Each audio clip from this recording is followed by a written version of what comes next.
I'm absolutely convinced that the use of psychiatric medication are going to fade away from society. That as brain science advances, we're going to learn how to normalize the brain, because every one of these powerful drugs that are sold by pharmaceutical companies, they do not normalize the brain. They cause an abnormal condition. Wouldn't it be nice to be able to target specific nutrients to improve your mental function? Hi, this is Dr. Mercola, helping you take control of your health. And today we are joined by a pioneer in this area, actually not too far from where I was practicing medicine, Dr. William Walsh, who is the president of the nonprofit Walsh Research Institute. And I believe it's in Naperville. And he is a Ph.D. in chemical engineering from Iowa State University, and really focuses in nutrient-based psychiatry and nutritional medicine. And he also is a fellow of the American College of Nutrition, as am I. So we're both in the same professional organization. And he's designed nutritional programs for Olympic athletes, NBA players, Major League Baseball players, and has done quite a bit. And he's really a pioneer in this area and well-respected researcher. So welcome and thank you for joining us. Well, thank you. Pleasure to be here. So are you in Naperville, Illinois? Yes, that's where we're based. Okay, so I thought I didn't recall. So why don't you expand on the short bio I gave and mention anything you'd like to provide our viewers with respect to what your training is and what you specialize in? Well, I started off in hard science. I was an experimentalist. I worked for, in the beginning in nuclear field, I was working with places like Los Alamos, the Institute for Scientific Research, University of Michigan Research Institute. And I wound up at Argonne National Laboratory. And while working as a scientist there, I started a volunteer project with a local prison, Stateville Penitentiary. And then I eventually got really interested in why people were violent. And that's how I got started. And what catalyzed that fascination with violent behavior? Well, what really catalyzes when we started a ex-offender program, and I got to meet the families that had produced a criminal. And I found some wonderful families, caring, capable families that had produced other children who turned out just fine. And this one child was a disaster from the time they were 1 year old. And I began to realize we didn't understand why people had bad behavior, and we began to ask the question, could it be something related to their brain chemistry or their body chemistry? Being at Argonne, we had world-class chemists, and I started doing lab studies of their blood and their urine and their hair, and found out they were very, very different from the rest of the population. So that's how it got started. So were these studies that you initially did, these lab studies, were they different than the conventional analysis that a typical family physician might do in their office? In the beginning, I was doing studies of nucleotides and things that I thought might be abnormal, and the data was terrible, until one day there was a lecturer at Argonne by the name of Dr. Carl Pfeiffer, who you may be familiar with. Sure. And I got to meet, he came in, and I spent an hour with him after this lecture. I didn't know who he was at the beginning. And he told me that he told me that he thought our work was valuable, urged me to continue, and suggested that we look at trace metals, because he said that when he was doing his work on schizophrenia, that was where he got his first really good data. So I took his advice, and we started looking at the metals, and sure enough, copper, zinc, manganese, toxic metals, they were very different in criminals compared to the rest of the population. So you mentioned Dr. Carl Pfeiffer, who was really another legend in this area, and also in the Chicago area. Didn't you wind up developing a pretty strong collaboration with him in implementing your theories and strategies? Yes, actually, he was interested in our research, and I would send him some of the data as time went on. He at one time invited me to his annual symposium, his international symposium he held once a year in Princeton. And it's pretty daunting for me. The first speaker this morning was Roger Williams, the great Roger Williams. The second speaker was Abram Hoffer. The third speaker was Carl Pfeiffer, and I was the last speaker before lunch. I thought everybody was going to leave. Yeah. But actually, that is actually the best spot on the speaking schedule, by the way, really? right before lunch. Oh, absolutely, no question. The worst one is like right after lunch. You're probably right. Everybody's drowsy and yeah. Anyway, he really loved the research, and of course he knew it. He had inspired it, and I had terrific data really by that time, and we found 4 different biochemical types of violent people, and one was a type B group, for example, were the sociopaths, and he urged me to send some criminals to him so he could study them at his clinic, and so I did. We had formed a public charity, and I brought him 5 criminals, sociopaths, fresh out of prison. And he spent the day studying them, and when it was all over, he was all excited because he found they were all the same. He said the sociopaths, the people they call psychopaths, and most serial killers, for example, are like that. They all had severe zinc deficiency. They all had pyrrole disorder. They had low blood spermine. They were all very, very undermethylated. They had an unusual combination of bad chemistry. And he was just really interested because they were all the same. He urged me to bring as many as I could. He wanted to test more. So eventually, he and I jointly evaluated 500 patients, mostly violent adults and violent children. And we got our best efficacy, our best results with the kids, young people with the same kind of chemistry who are mostly very, very violent young kids. And we got much more success with them than with the criminals. And I have to say, we've never really succeeded in finding a way to help the adult criminals. It seems like they would get better for 6 or 8 months, and then later on, I'd find out they were back in prison. And I think it had a lot to do with the fact that they were abusing alcohol and abusing illegal drugs.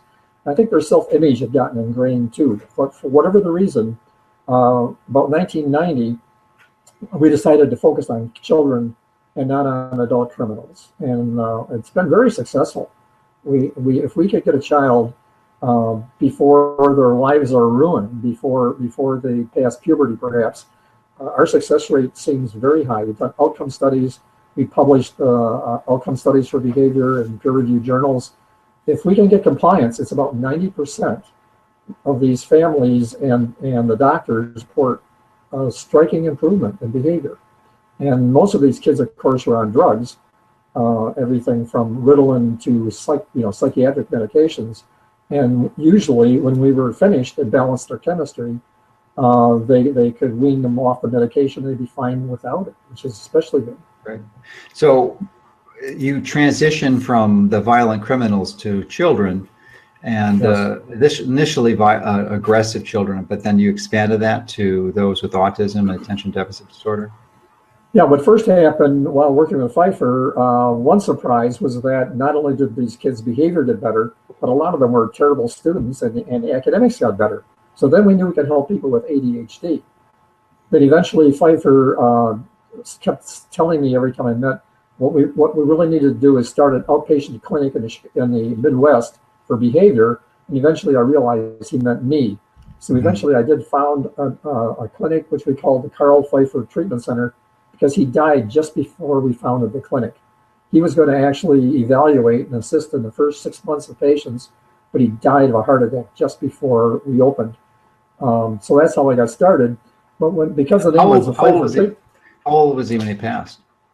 Well, he had a nearly fatal heart attack when he was 55 years old. And that's when he got really interested in nutrition. He died at the age of 81. Okay, that's not too bad.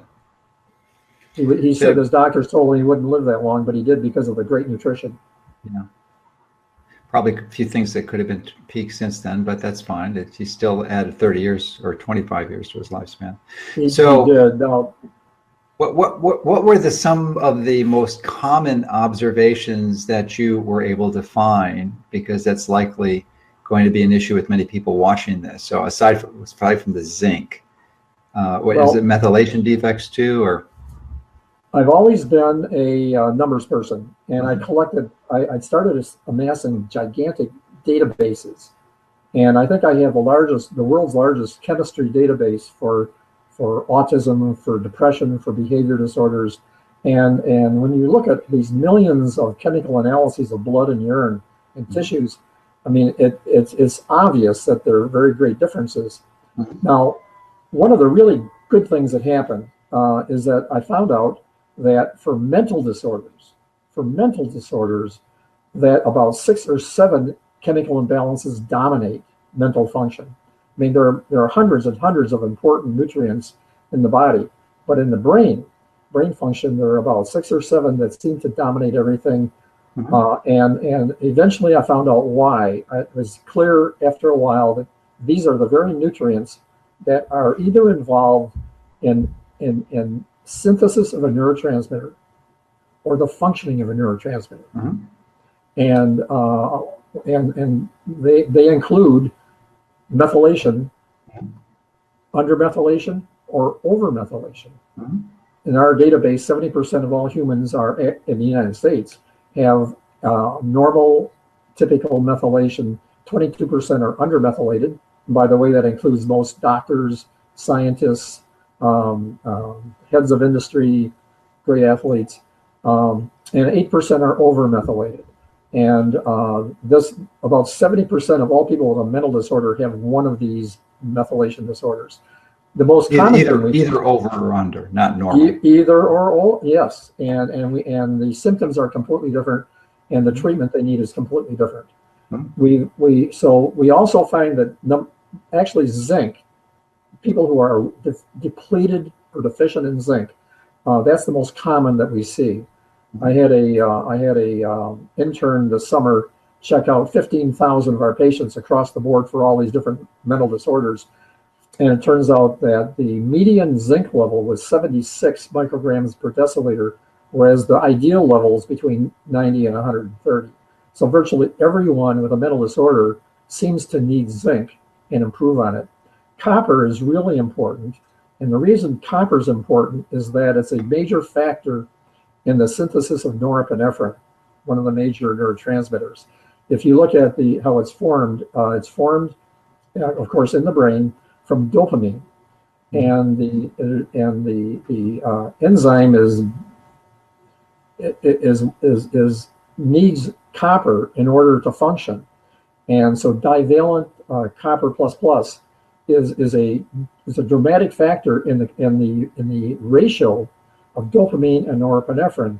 And they've done animal studies where they found that if they starve animals of copper, and so that they only have 25% of the normal amount of copper in their blood, the ratio between norepinephrine and dopamine is more than a factor of 3, just an extraordinary level.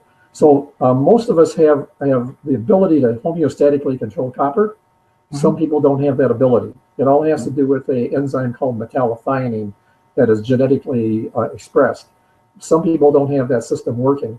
And so if a person has high copper, copper overload, which we find virtually in every autistic patient, and most patients with schizophrenia, and almost everyone with postpartum depression, that's a recipe for very high norepinephrine, and that means anxiety and depression, and low dopamine, and we know what that means, that it's a feel-good neurotransmitter, and if you have, and also is a hallmark of ADHD. So it's a nasty combination. Do you ever see low copper levels? Yes, we do. We see low copper levels, and we find them especially in certain troubled people. For example, sociopaths. We find that sociopaths innately have low copper levels. People who have undermethylation tend to have low normal copper levels. Yes, and that's so there's biochemical individuality is through everything we do, and there's great differences in individuality. But the good news for mental disorders is that there's more than 100 really important biochemicals in the body. If we had to do lab testing for 100 of them, it would be really difficult. And if we had to adjust the levels of these and normalize 100 different factors, it would make life very difficult. Sure. But we find that by just focusing on maybe 7 or 8 of these, we could help 95% of the patients we see with nutrient therapy. Well, we can go into a few of the others, but in a moment. But I'd like to stick with the zinc and the copper, since those are the two you've mentioned, and then the methylation pathways. But what is as a chemist and someone who's got an extraordinary clinical experience in this area, you've really, I'm sure, have evaluated a whole variety of different assays to make that determination. So what is your conclusion as to the best way to measure zinc and copper status? Well, the zinc experts of the world meet about every 8 or 9 years, and they evaluate the different ways for doing a lab test to measure zinc status. And for the last 40 years, they believe, and I believe, that plasma zinc is the best, and packed cells are second. Red blood cell zinc is number 2. At the bottom of the list of tests that have some value is the taste test. Mm-hmm. That's the least reliable. Now, what about copper? Copper is not so much an issue. The serum copper is a great test, and usually most labs throughout the world can do a really good copper assay. I think it's especially good if you also do ceruloplasmin at the same time, because then you can find out how much free radical copper you have, how much of it is loosely bound, and that gives you a really good indicator of oxidative stress. And by the way, oxidative stress runs through every single mental disorder we see. Without exception, every one of them seems to have extraordinary oxidative stress, whether it's schizophrenia, bipolar disorder, a violent child, or an autistic child. Well, there's a lot of good reasons they would have that. Three I can think of would be the food they're eating, which is a bunch of crap, the terrible vegetable oils, excessive carbohydrates, excessive protein, and it's just going to cause a reduction of ketones and a radical increase in reactive oxygen species. Exposure to EMFs, glyphosate, you name it. Those are things by itself, even with everything balanced, is going to be a problem. So with our environment's getting worse. Yeah, we definitely are. The environmental exposures are just profound. But I'm wondering what you would observe for healthy ceruloplasmin levels. When do you become alarmed when they're too high, which seems to be a pretty good one of the indicators of excessive oxidative species. I mean, I imagine also along with the high sensitivity CRP would be useful. Exactly. The CRP is something else we need to test for also, especially for inflammation. But the basically copper and ceruloplasmin either are high or low together almost always. Okay, and interesting. The ideal level for copper in a human being, with respect to mental health, we know is somewhere between 75 and 100 micrograms per deciliter. And then the ideal amount of ceruloplasmin has to do with whatever your level of copper is. And ideally, the amount of copper that's in your ceruloplasmin should be something around 85 to 90%. So that's how we evaluate it. It's really great to do both simultaneously, because then you get a really good picture of not only the copper situation, but the level of oxidative stress. Okay, great. So what's your analysis for the methylation pathways? Or do you do any genetic analysis like a 23andMe to figure that out, put the pathways to go down specifically, or just measure the end products? Well, actually, I believe I was the first person to really alert the world to the importance of methylation in mental health. Back in 1999, the great Dr. Rimland had me, he knew I had the world's biggest database, chemistry database for autism. And he had he's another person that's passed. There's like 5 that you've mentioned so far. a giant. He was just a wonderful human being and brilliant and just dedicated to autism. And so he invited me to one of his think tanks. He would have 60 or 70 people from around the world, researchers, clinicians, and he wanted me to report everything we had found about autism. And so I did, and I gave my first talk to this group. And I mentioned that they all seem to have elevated copper. Well, they knew that. They were zinc deficient. They knew that. I mentioned they had high pyrrole levels. They knew that. I mentioned they had oxidative overload and inflammation. They already knew that. And then I said, 95% of autistics are undermethylated. And they all said, what? Nobody had any idea what that meant. So they kept inviting me back to talk about methylation. And then eventually we got some really first-class methylation scientists involved, Jill James, Dr. Richard Deff. And so we learned it was true that methylation was really important in autism. Then after a while, people from the autism community got really interested in 23andMe and genetic testing.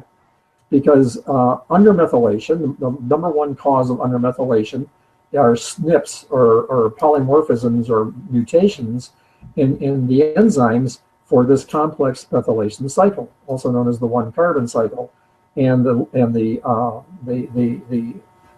number one factor is the MTHFR, which is one of the enzymes, and that's the rate limiting step for that whole cycle for most people.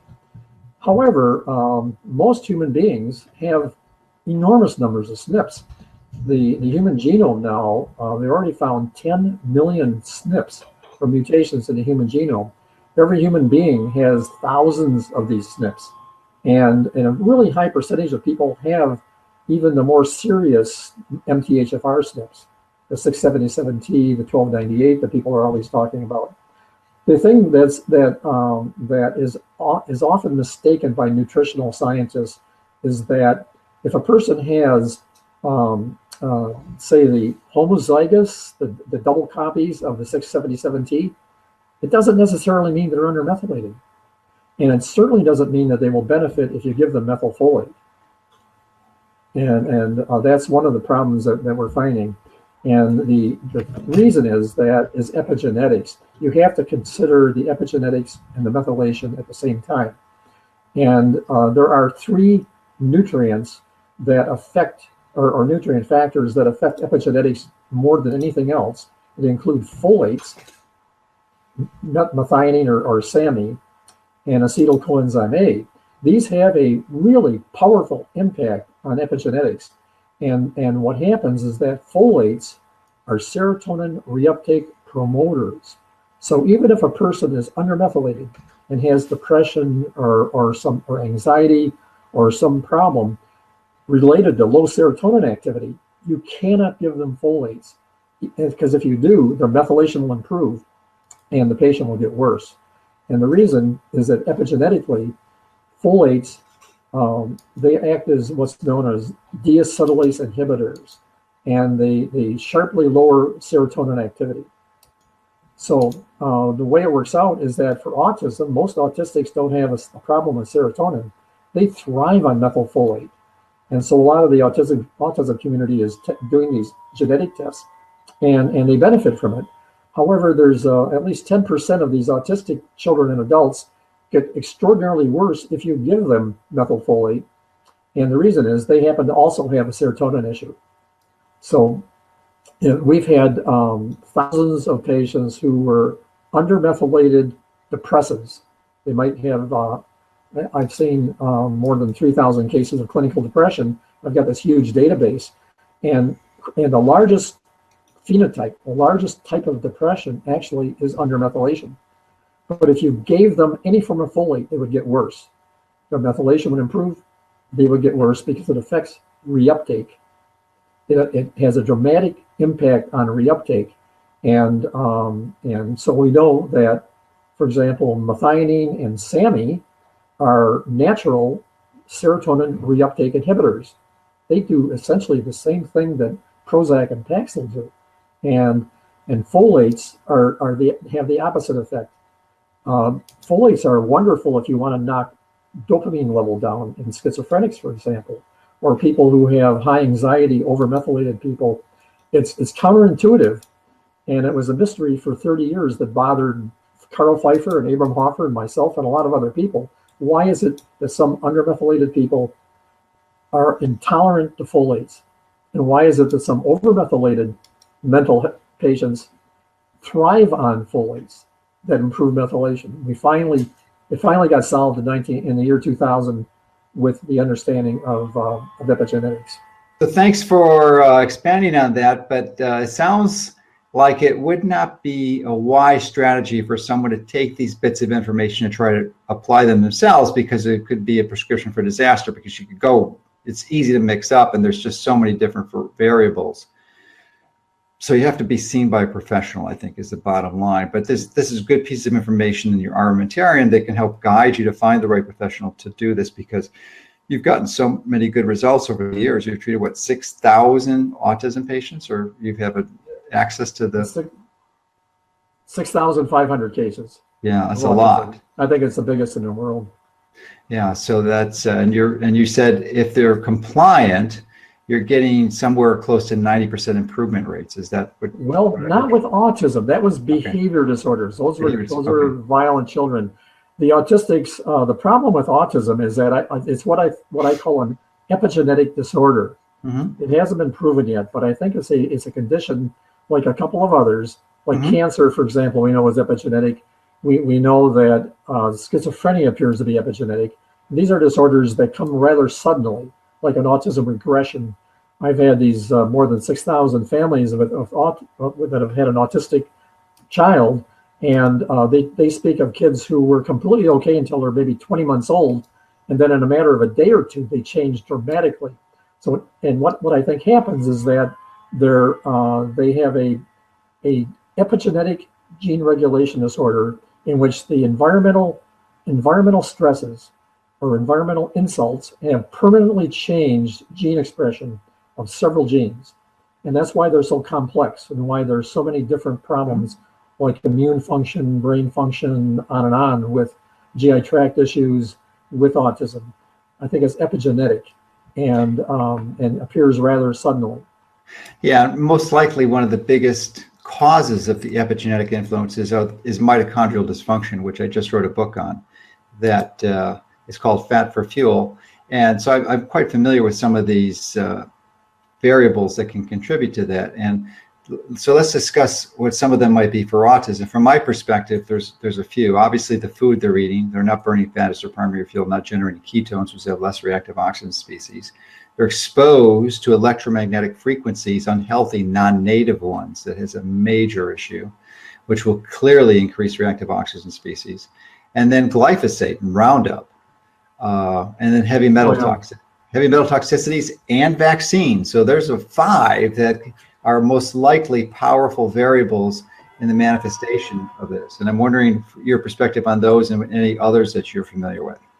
Well, first of all, I've tested 6,500 of them, and as a group, they have much higher toxic metal levels than even their own siblings or people in the same, in the same situation.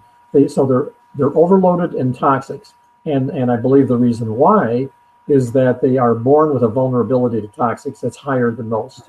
I think they have insufficiency in glutathione and methylation and all these wonderful natural antioxidants that we have. They are born with a vulnerability, and so they're especially vulnerable to the environment. They're also vulnerable to a bad diet. And to me, the real issue is, why does autism onset occur? Because once autism occurs, it's a striking, dramatic, really a horrendous kind of thing for a family to see a child change so totally in sometimes in just a day or two. And so I think that the key really is what initiates it. How can we prevent it? Because once a person has autism, and speaking with some of these groups, these groups of scientists that get together, one of the biggest mysteries is, why doesn't it go away? Why is it once autism rears its ugly head, is it a permanent issue the rest of their lives? I mean, there's been all kinds of therapies. Now, this is classic canner autism. There's now about one out of every three autistics today diagnosed with autism doesn't have true autism, and a lot of them recover completely because they don't have the epigenetic variation of it. But everything you mentioned is correct. The any kind of an insult in terms of the environment or a failure to have a proper intake of nutrients can really mitigate toward autism and can prevent partial improvements or recovery from autism. I've had hundreds of our autistics recover, but in most cases we get 85% of the families from our clinic told us that they had a nice improvement. But as far as total recovery, to be able to live a normal life, have a family, have a job, become taxpayers, for true canner autism, it's still unfortunately rather small. The people who recover. What is the term you're using there? I'm not familiar with it. Cantor, C-A-N-T-O-R? Kanner was the person who discovered autism and gave its name back in the 30s. So he was the person, and basically, it is a dramatic condition, and the changes in these children from before and after regression is just astonishing. And well, certainly in the 30s, and even as late as when I graduated from medical school in the mid 80s, actually early 80s, the incidence of autism was 1 in 10,000, and now it's 1,000 times higher than it's like it's way under 1 in 100, probably closer to 1 in 50. For males, it's supposed to be 1 in 65 for males. Although I think that number is a little bit exaggerated, because they've softened the definition of autism a bit. Yeah, and they haven't really reported on it recently. And if you look at Dr. Stephanie Seneff, who's out at MIT, she's a big fan of the contribution of glyphosate in vaccines for this, and predicts that it could be as high as 1 in 2, 1 in 3 in the next generation, which is a frightening statistic. And I'm wondering if you're seeing that trend, if you're observing these statistics on a regular basis and seeing, any other different statistics that's being reported by the public health authorities. Well, I've seen 6,500 cases, and right, that's what I'm asking. I can tell you that thousands of these families, thousands of them, maybe more than half, told a very sad story of how they had a child who was developing normally, was beginning to speak and was singing and charming their grandparents, and then maybe the child got sick. They took him to a pediatrician, and the pediatrician, I heard this story hundreds of times, said, "Oh, you're behind on your shots, you're behind on your vaccinations." So they took a sick child and gave them multiple vaccinations, at that time with thimerosal and mercury. And hundreds of these families said that within a day or two, their child changed forever.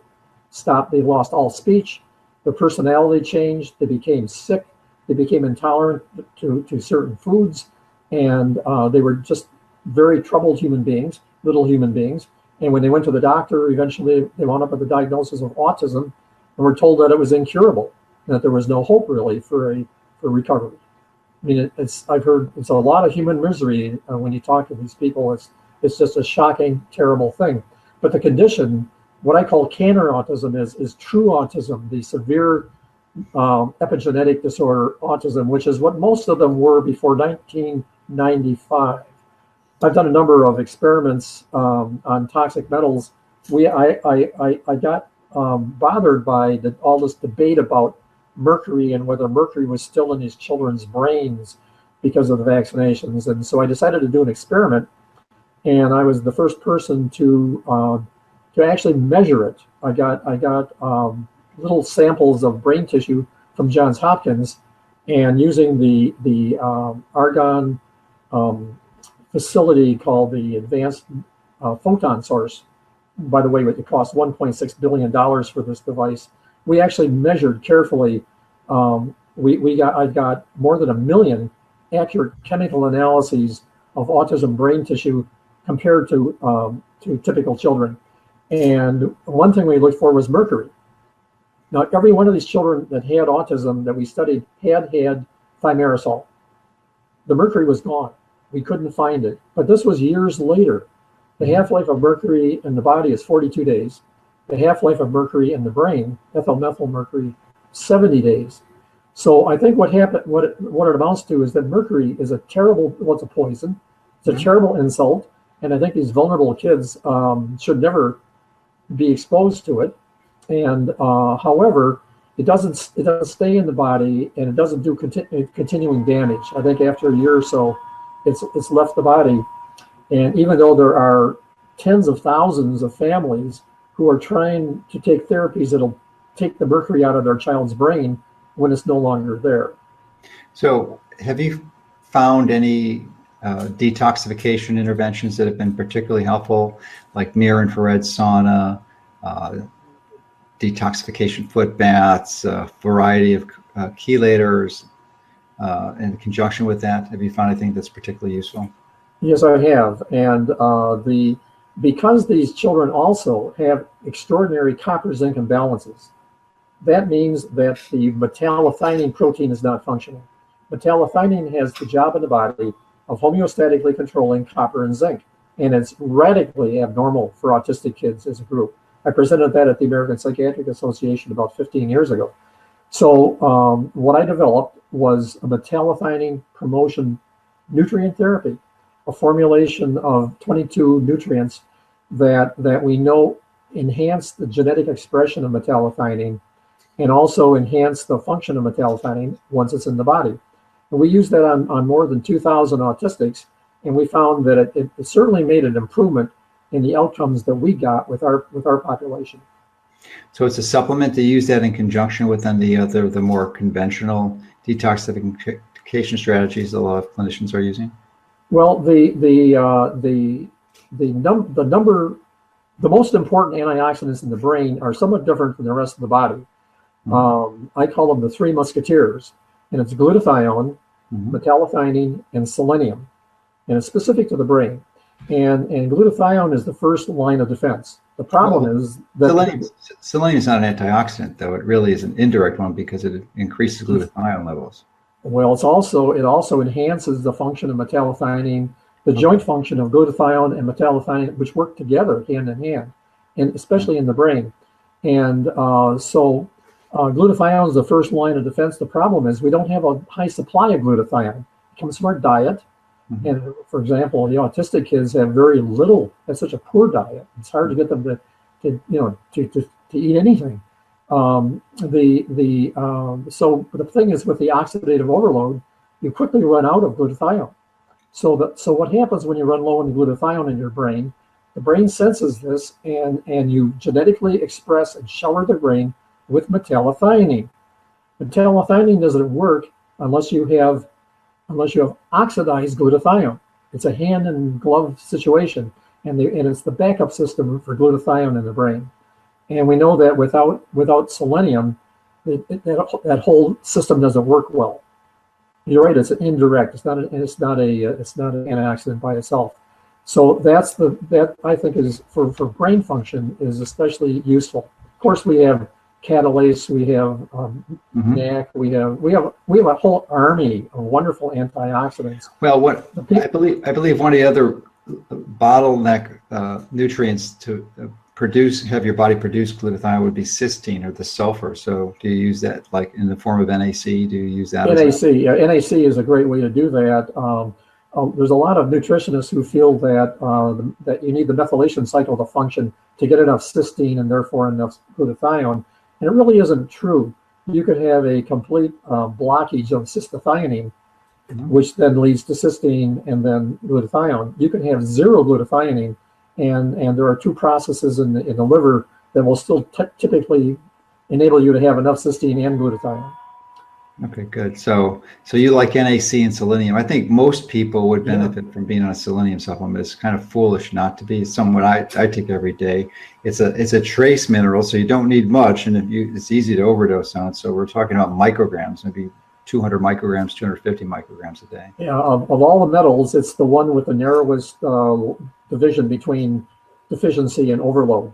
Because selenium overload can be a terrible thing, and it's only about 5 times what you need to be normalized. Got to be really careful with selenium. Yeah. So it's a beautiful one though, because we all need glutathione. That's the magic puppy. There's no question. Especially in Australia. I've been to Australia 15 times, and they have almost no selenium in their soil. Yeah. So that's specific to them. You can eat some Brazil nuts, but then again, it depends on where the Brazil nuts were grown. If they were grown in selenium deficient soil, they're not going to be high in selenium. I eat a few Brazil nuts every night myself. It depends on where they're grown. Yes. If there's no selenium in that soil, it's not going to be in the nuts. That's for sure. Absolutely. So, have you worked with far infrared saunas to accelerate the toxic metal exposure or load that these kids have? No, I haven't. We've had great success with the therapies we have. For one thing, you can do a lot of good just by normalizing zinc, because zinc is the #1 factor for enabling this metallothionein antioxidant to function and therefore support glutathione. So we find we can get the job done quite nicely with that. I think there's the demarcation between what's best for the body and what's best for the brain. the brain is quite isolated, and our focus has been on the brain. Okay. So, and then one of the side effects of using these interventions, especially chelation therapies, is you tend to deplete zinc, making supplementation even more important. But let's talk about doses for a bit. In the past, there's been a tendency, I believe, to overdose on supplementing zinc. It's not see people taking 30 or 50 milligrams a day of zinc, and I think that's maybe 2 or 3 times as high as they need. In my experience, 15 milligrams is closer to the sweet spot, and I'm wondering what you're seeing in your population. Well, I've studied the population for a long time, and I think a lot of people don't need any zinc. If they are born with good genetics, and if they have a good nutritious diet, they don't need any. However, in our mental health population, many people are born with a genetic weakness in zinc normalization, and they're just born with zinc deficiency. When I brought my first group of criminals to Carl Pfeiffer, he made me go through his blood testing. And I found out that I'm zinc deficient, and I know what my target is. I know that for mental health and for physical health, a person should be between 90 and 130 micrograms per deciliter. I take 100 milligrams of zinc a day. Well, you take 100. I have to, because for me, I'm fighting genetics, and for me, that's what it takes for me to have a normal, healthy level of zinc. So it depends totally on the individual. Most what's the normal healthy level of zinc? Because sometimes the reference ranges that the labs give are not the ideal ranges. In fact, that's more often than not. So what do you identify as the optimum healthy range for plasma zinc? Between 90 and 130 micrograms per deciliter. Okay. And then if you're lower, just measure it. And how long would you take between a supplementation regimen and retest before is it a relatively quick increase, or? It actually takes 2 months. It takes 2 months. It takes 8 weeks. It does take 2 weeks. And then what we do with our patients, we test their zinc level. We give them, we then individualize and make our best estimate of what the dose would be to normalize it. And then after 3 months of them doing this, we retest again, and then we can fine tune it. And we really don't have to test them again if they're adults. And that's good to know. Simple test, and it's relatively easy to get done. I mean, you probably need a doctor's order, but as I understand, it's easily ordered through the 2 most common labs in the U.S., which is Quest and LabCorp. That's exactly right. And those reference ranges you gave are pretty similar. 90 for the zinc and 75 for the copper, and they both top out at 100 micrograms per deciliter. So, but the labs, LabCorp and Quest, they might give you a normal range of 65 to 140.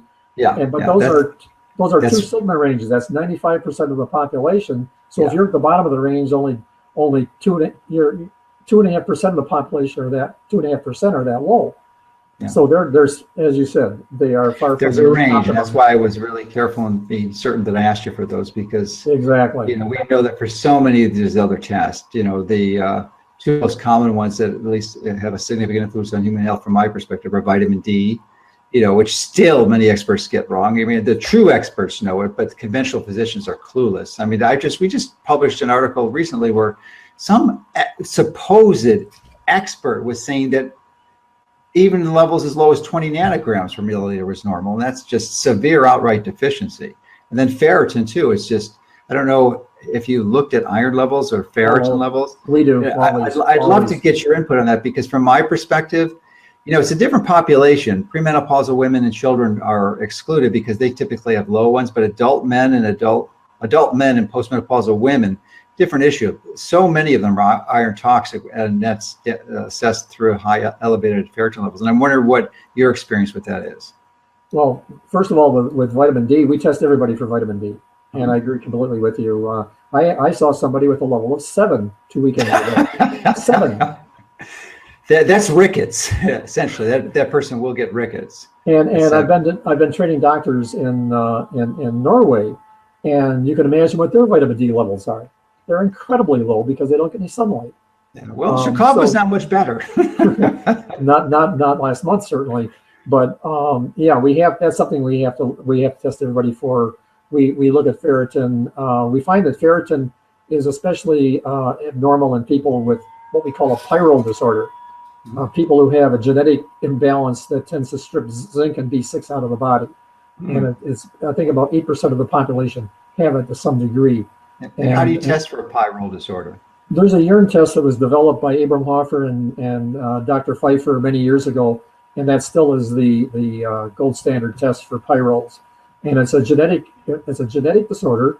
It has to do with the biochemistry in your bone marrow and your spleen. And if you happen to have this, you produce you are producing maybe 5 or 10 times too much of this thing called pyrroles, which are just a byproduct of natural reactions like the formation of hemoglobin. And it's a byproduct the body just gets rid of. There's no value to it, but as it leaves the body, it has an affinity, a tendency to bind to anything that's an aldehyde. Number one aldehyde in the body is B6. It just strips B6 out of their body. So if a child has a pyrrole disorder, they're going to be extraordinarily low in B6, which affects memory, affects their ability to read, and that's really common in children with ADHD. So anyway, that gives you an idea of that. But we have to, again, our focus is we are not experts on cancer or heart disease or things below the neck so much. We of course recognize the GI tract does have a lot to do with brain function, and we're learning more and more about that. But our focus really is on brain disorders, and we're finding that I'm absolutely convinced that the use of psychiatric medication are going to fade away from society. That as brain science advances, we're going to learn how to normalize the brain, because every one of these powerful drugs that are sold by pharmaceutical companies, they do not normalize the brain. They cause an abnormal condition. They might correct depression or anxiety, but you wind up with something that's not normal, and that's what side effects are. And we'll never be able to avoid side effects. Yeah, the problem though is that the drug-based therapies have quite a bit of money behind them in marketing and agenda-driven by the corporations that sell them, whereas nutrient-based therapies have very little revenue that's generated or any big supporter behind it. So although in theory that seems to be a rational prediction, the reality is that I think we've got many more years ahead of battling to help the average person understand this and make a rational choice. Well, that's true, and you of course have been a leader in this battle, and we're on the side of the angels here, doing the right thing. My organization is a public charity, so we have no financial interest, so money doesn't matter to us. And we've been able to. I've not been able to change mainstream psychiatry. I've tried at the highest level. I've talked to the Surgeon General office. I give a talk at the U.S. Senate. I've talked to NIH. I've been to the APA annual meetings 4 times. APA is the American Psychiatric Association, for those annual meetings. Although the last time I went there, they finally listened to me after 3 times of giving what I thought was important information and then not paying attention.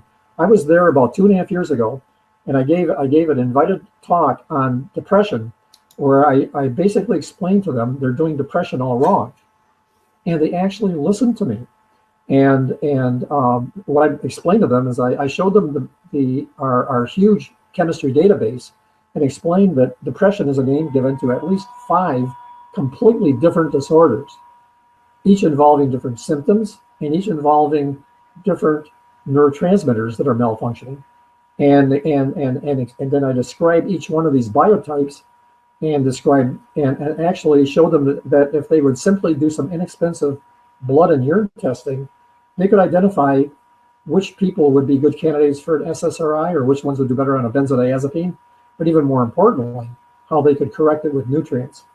And after my talk, I was on a stage with a big auditorium of psychiatrists.